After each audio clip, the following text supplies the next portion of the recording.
Cette émission vous est présentée par les lubrifiants Hypertech. Expérimentez l'excellence.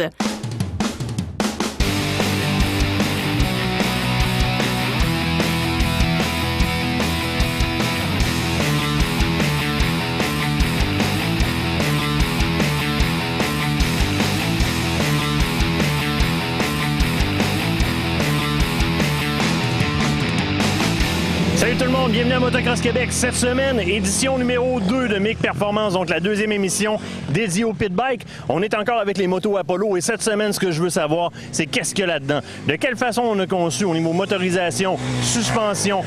Écoutez, on passe la moto au peigne fin d'un bout à l'autre avec Alex, évidemment, de Apollo. Mais moi, je vais aller les essayer, voir un peu, prendre ce que Alex me dit, aller les tester sur la piste. Je vous donne mes commentaires.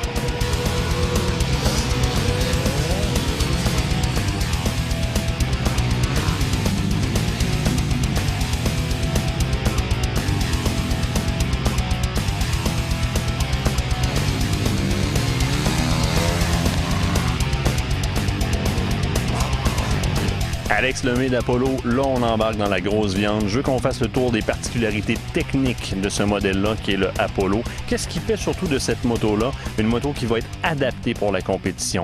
Puis on commence par le début. Tu vois à quelle hauteur je suis assis, tu vois vers où je m'enligne. Je veux que tu me parles de la conception, de la triangulation du frame et de l'ergonomie de cette moto-là. Bien, souvent, ce qu'on peut reprocher aux différents pit bikes, c'est d'avoir un frame qui est trop massif pour la solidité qu'il y a à offrir. Ce qu'on a fait chez Apollo, avec la société française Offset Craft, on a réussi à faire un frame qui est tubulaire et triangulaire, qui fait en sorte qu'en ayant des axes qui sont vraiment sur le côté de la moto, on est capable d'aller chercher une solidité qui est accrue en diminuant le poids. Si j'avance dans ma configuration ergonomique, mes repose-pieds et mes contrôles aux pieds sont placés de façon à ce que je n'aille pas à faire de 3-4 pirouettes pour aller chercher mon frein ou pour transférer mon poids d'avant à l'arrière. Ça a été pensé, ça? Oui, en fait, ce qu'on a essayé de faire, c'est d'aller chercher les mêmes dimensions qu'on peut retrouver dans un gros motocross, juste les mettre plus petits, justement pour aller chercher ce confort-là du pilote. Aussi, je dois mentionner que la hauteur à laquelle tu es assis en ce moment est surtout due aux suspensions qui sont surdimensionnées. Ils ne sont pas juste surdimensionnés par rapport aux anciens pit bikes, ils le sont par rapport à ce qu'on trouve sur le marché en ce moment. On parle de 10 à 15 cm de plus, ce qui fait quand même une bonne différence au niveau de la hauteur de la selle. Bien justement, parlons-en de la suspension à l'avant. D'emblée, je vois qu'on a une fourche inversée standard. Qu'est-ce qui a été fait comme travail à ce niveau-là? Tu me parles d'oversize? Oui, bien en fait, c'est ça pour justement avoir une hauteur qui serait acceptable pour nos coureurs dans les compétitions. Les suspensions sont surdimensionnées, pas simplement surdimensionnées sur ce qui était un pit bike du départ, mais même ce qui se trouve dans le marché en ce moment. On parle environ d'une dizaine de centimètres. Et puis, c'est une suspension qui est vraiment faite sur mesure pour les Apollo. C'est pas quelque chose, en fait, des pièces standards qui sont juste mises. C'est vraiment développé pour notre véhicule. J'ai un bon ajustement à l'avant? Oui, tout à fait. En fait, un double ajustement. Un ajustement de 1 au niveau du rebond et 2 au niveau de la compression. Et je vois que les emprises, les clamps, si tu me permets le terme, sont tous anodisés. C'est du très solide, ça va durer longtemps. Oui, c'est de l'aluminium qui est machiné, qu'on appelle du CNC. Donc, les têtes de fourche sont vraiment faites en CNC, ce qui permet justement d'aller chercher le maximum de solidité pour justement maintenir les fourches qui sont explosives. Suspension arrière. Suspension arrière qui est aussi, encore une fois, surdimensionnée, d'environ 10 cm. Celle-ci a justement un ajustement au niveau du rebond qui permet d'aller chercher le maximum de la machine peut offrir.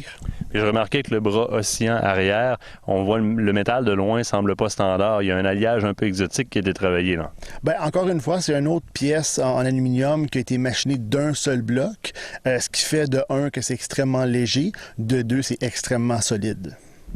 On parle de freinage. Avec une moto comme ça, évidemment, il faut que je sois capable de freiner quand j'en ai le besoin. Disque bien ventilé, une belle épaisseur quand même, avant et arrière. Parle-moi de ton système, parle-moi un peu du développement de ça. Bien, en fait, les deux freins, autant avant qu'arrière, sont hydrauliques avec pression d'huile. En avant, on a un double piston avec un disque allégé pour vraiment avoir un freinage de toute beauté. En arrière, on a le monopiston, parce qu'en compétition, on sert moins du frein arrière et plus du frein avant. Et puis, comme je dis encore une fois, monter sur des disques qui sont allégés pour justement éviter la surchauffe du disque lors de la compétition. Et on s'attend à ça, mais souvent, tu vois, c'est là que des compromis sont faits dans les petites marques de pit bike. Souvent, les motos chinoises, on va avoir un peu moins de qualité de freinage. On en a moins de besoin parce que ce sont des motos de balade, comme dit toujours Jérôme. Ici, on a vraiment été chercher une qualité supérieure pour avoir une bonne emprise sur le disque parce que en compétition, j'ai vraiment besoin de freiner là quand j'en ai besoin. Ça, je pense qu'on l'a compris du côté d'Apollo.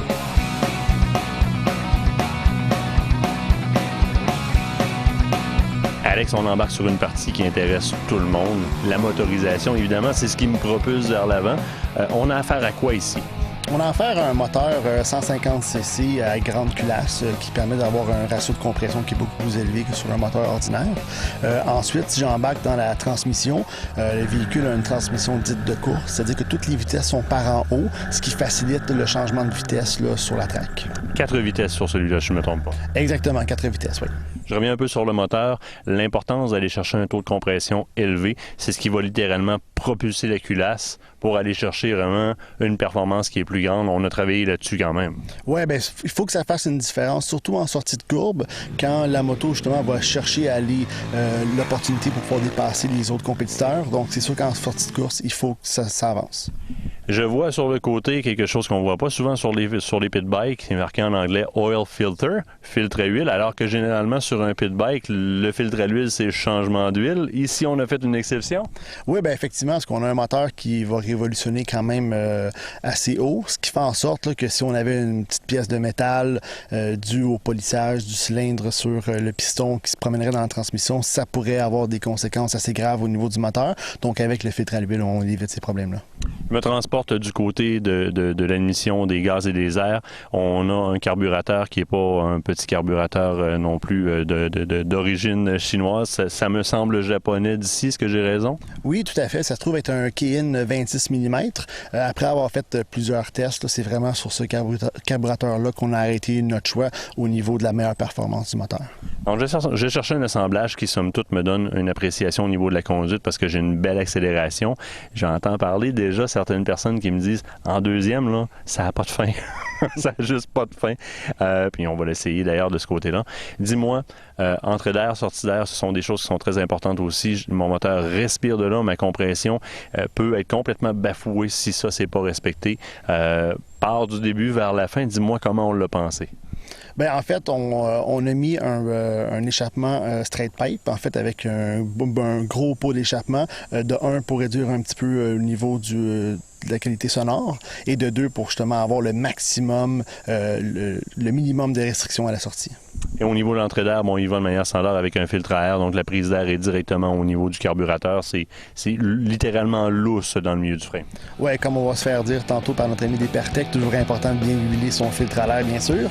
Et puis, c'est ça, effectivement, on a choisi là, les meilleures composantes pour le moteur.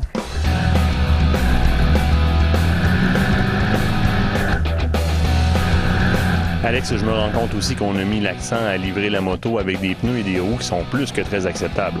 Ben oui, tout à fait. En fait, là, pour une question d'aller chercher des chocs qui sont très, très violents au niveau du retour de saut, on est allé mettre là, des moyeux de roues qui sont encore une fois en aluminium machinés pour un maximum de solidité.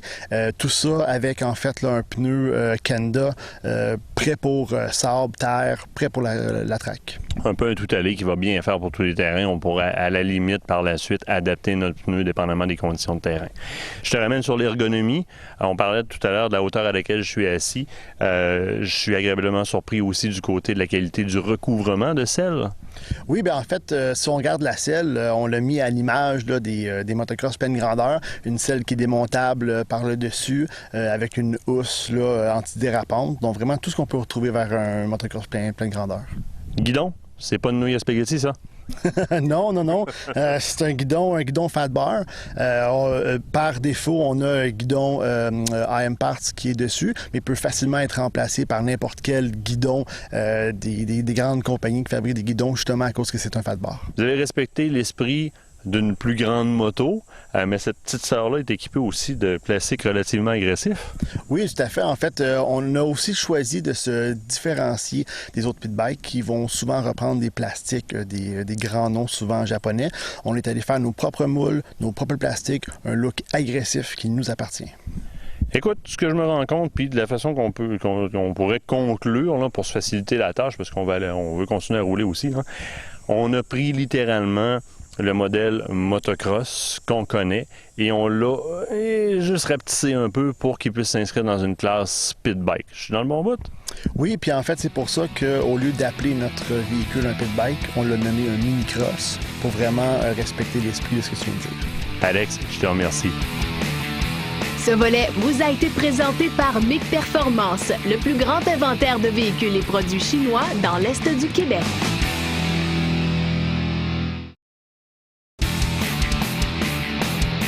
On est dans le garage de MiG Performance avec Enrico. Enrico, ça va toujours bien? Ça va très bien. Good, good. Moi, Enrico, j'aime pas ce qui est sale. J'aime pas ce qui est graffiné. Et on n'a pas le choix. Après avoir fait vraiment une compétition, on revient, la moto est toute boueuse. Si jamais je suis tombé, j'ai vu quelques petites graphines de surface apparaître et je te le cacherai pas, je n'aime pas ça.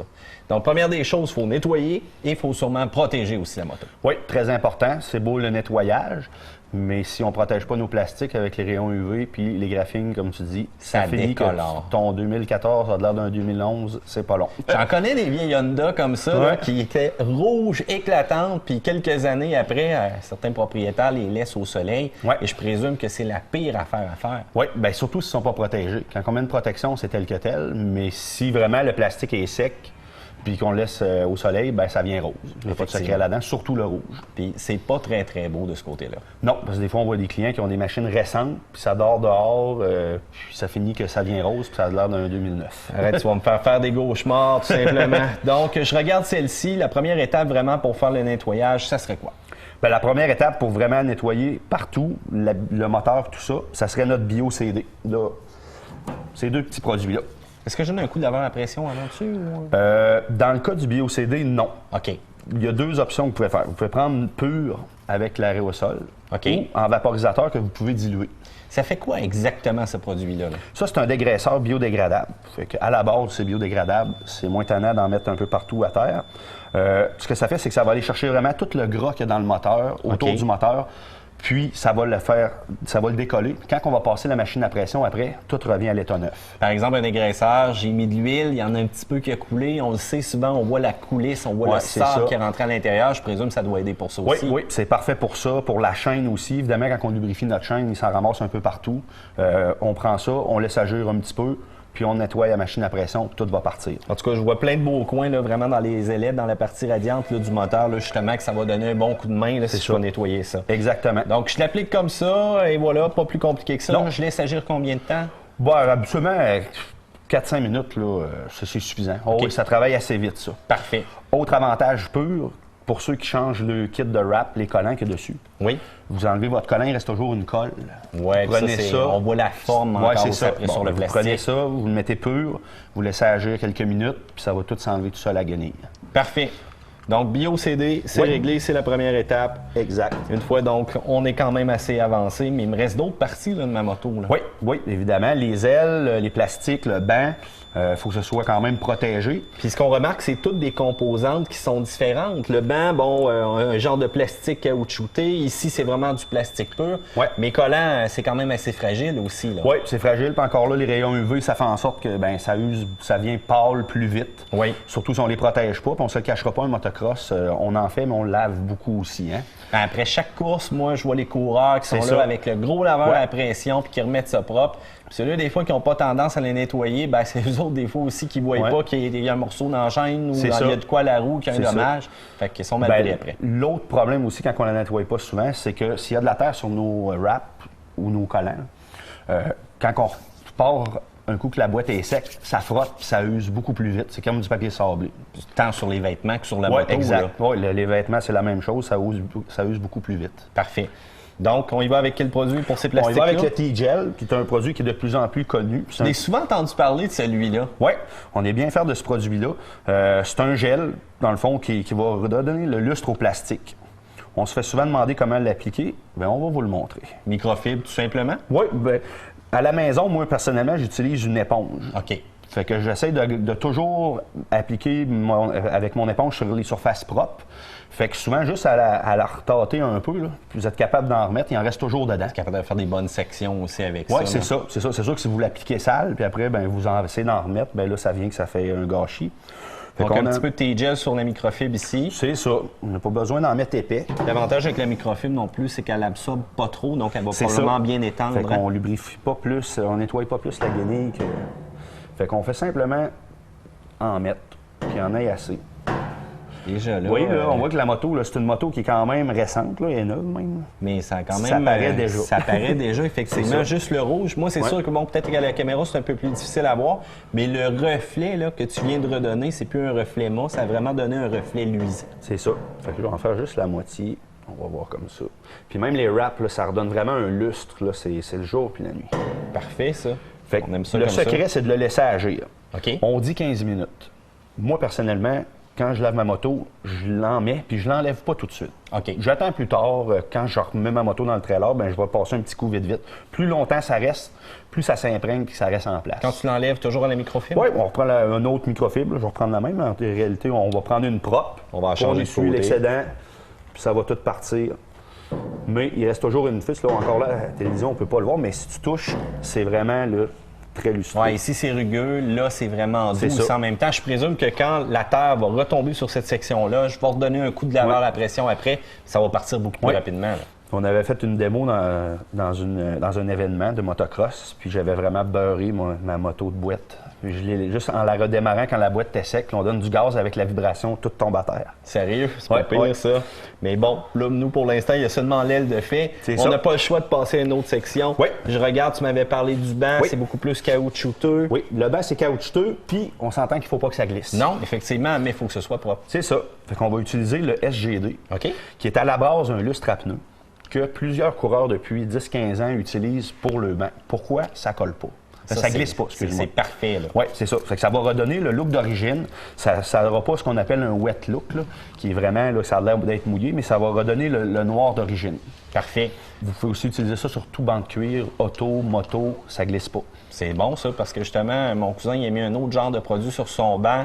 Premier coup d'accélérateur, il s'est ramassé à terre. Et voilà. Et c'est là qu'on riait de lui. C'est ça. On veut pas ça. Ou les gens qui ont des bancs d'auto en cuir puis qui se promènent sur le banc en tournant. C'est pas Ça idéal. fait pas ça avec ça. En terminant, as-tu un petit produit là, qui donnerait vraiment un look gloss là, comme Oui. on aime? Oui, on a le HGD Parfait. qui va donner vraiment, là, encore là, ce qu'on appelle un wet look. Excellent pour les pneus. Ça va éviter aussi le plastique de sécher. Ça protège les rayons UV. Puis ça résiste à l'eau. Ça, c'est important de mentionner parce que si on prend les lustres à pneus conventionnels, le laiteux blanc, La minute qu'il y a de l'eau là-dessus, c'est là, ça. donne Ben, pas un c'est bon fait à résultat. base d'eau. Quand vous voyez que le produit est blanc, c'est qu'il y a de l'eau dedans. Fait que si vous le remélangez avec de l'eau, il se dilue. Ça donne pas le Ce bon qu'a- fini qu'on veut. C'est là. ça. Fait que la première fois qu'il va voir de l'eau, vous arrêtez n'importe où il y a de l'eau, votre pneu est dans l'eau, c'est fini, ça va laisser un cercle. Ça ne fera pas ça. Parfait. Enrico, Monsieur Brillance, je te remercie pour cette semaine. Ça fait plaisir. Ce volet technique vous a été présenté par le lubrifiant Hypertech. Expérimentez l'excellence.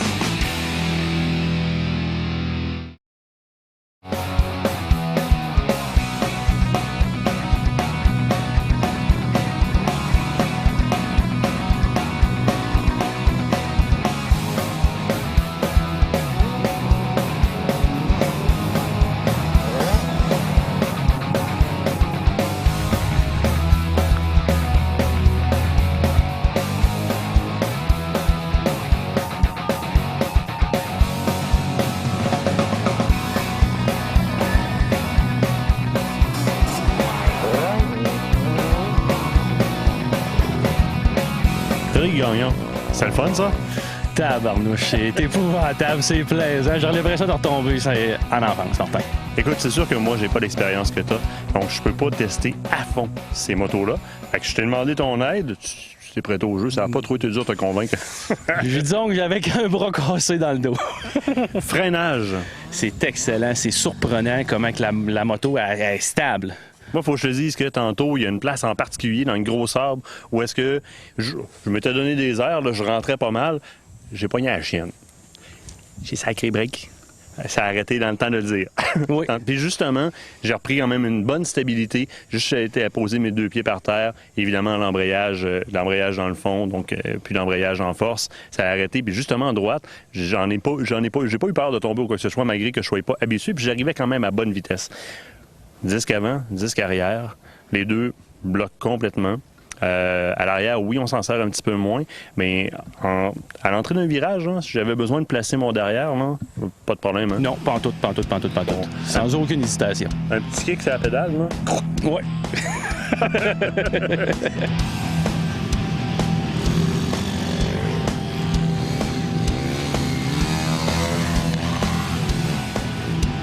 Ici aussi, la grosseur n'est pas une défaite. La suspension doit non seulement être bien conçue, mais bien ajustée, afin que le conducteur soit en sécurité. Fred, tu as été capable d'effectuer quelques sauts. Faut que je te dise que moi, de mon côté, je suis un petit peu plus chicken. J'ai testé la suspension aussi, mais dans l'autre sens. Quand tu arrives sur le dessus de la butte, là, puis que tu veux pas la sauter, tu as l'impression que les roues décollent du sol, en fait. Juste la suspension qui est tirée. Je le sais très bien. C'est dans ce sens-là que j'ai essayé. Toi, tu as sauté, donc tu as effectué des bons atterrissages. Tu as un gabarit plus gros que le mien. Tu trouves ça comment comme suspension? C'est très, très souple. J'ai vraiment l'impression comme je tirais sur un gros matelas d'air. Ça va vraiment bien. C'est vraiment comme sur un nuage. Puis, il y a de l'ajustement en masse, en avant, en arrière, donc il ne faut pas se gêner.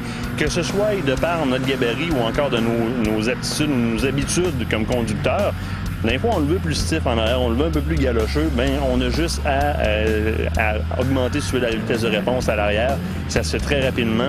Petit outil, ça peut se faire en bord de piste si on l'a. Oui, exactement. Ça va super bien. Autre chose que la suspension nous apporte, c'est une stabilité au niveau du roulement.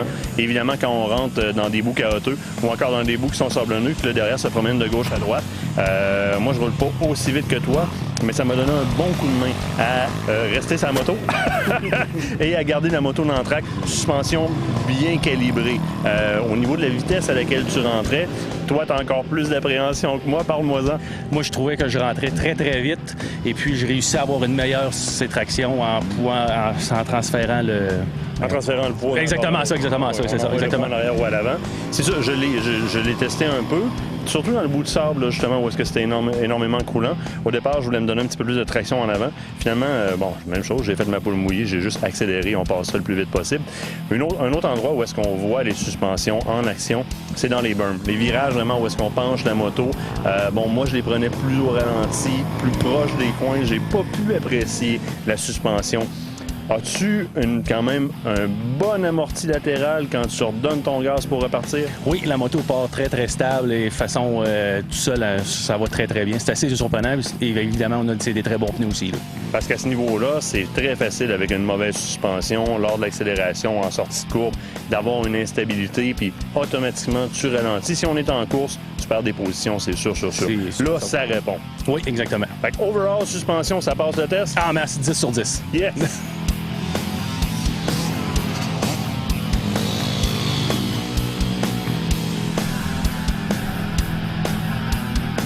Surtout sur le gros sable comme ça, pour propulser un adulte sur une petite moto comme celle-ci, ça prend non seulement une belle puissance de moteur, mais ça prend une configuration au niveau de la transmission qui est facile à monter et descendre les vitesses et qui est efficace.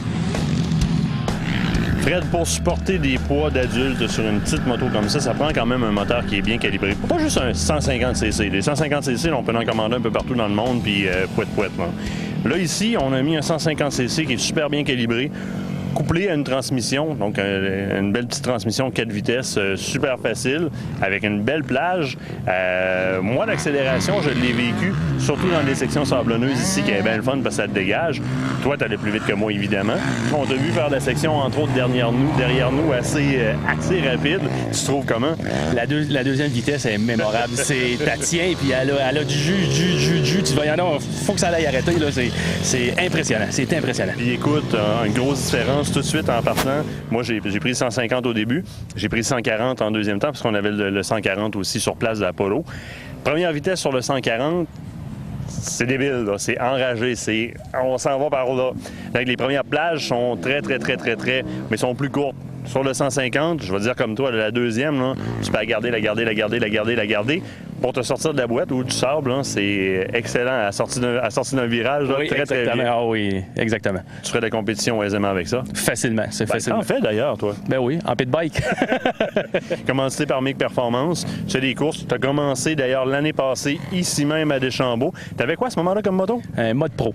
Un mode pro, donc une moto chinoise. Exactement ça, oui.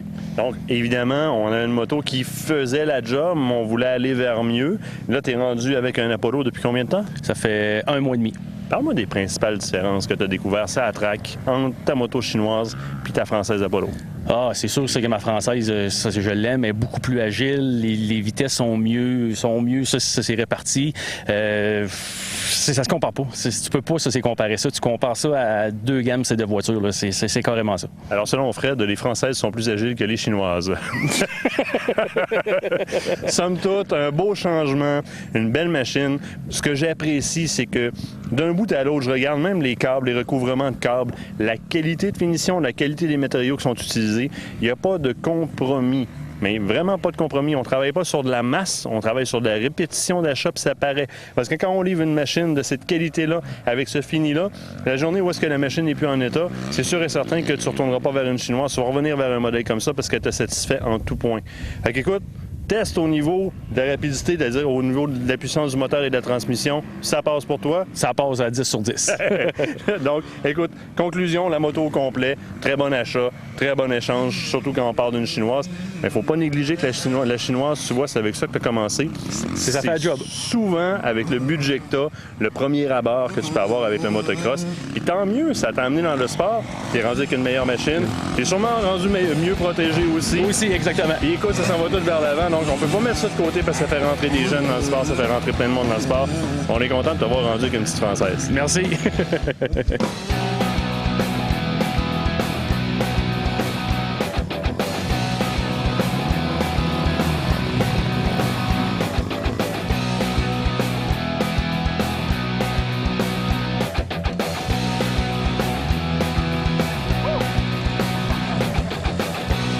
Hey, qu'on se tienne pour dire, c'est pas facile, mais les machines fonctionnent superbement bien.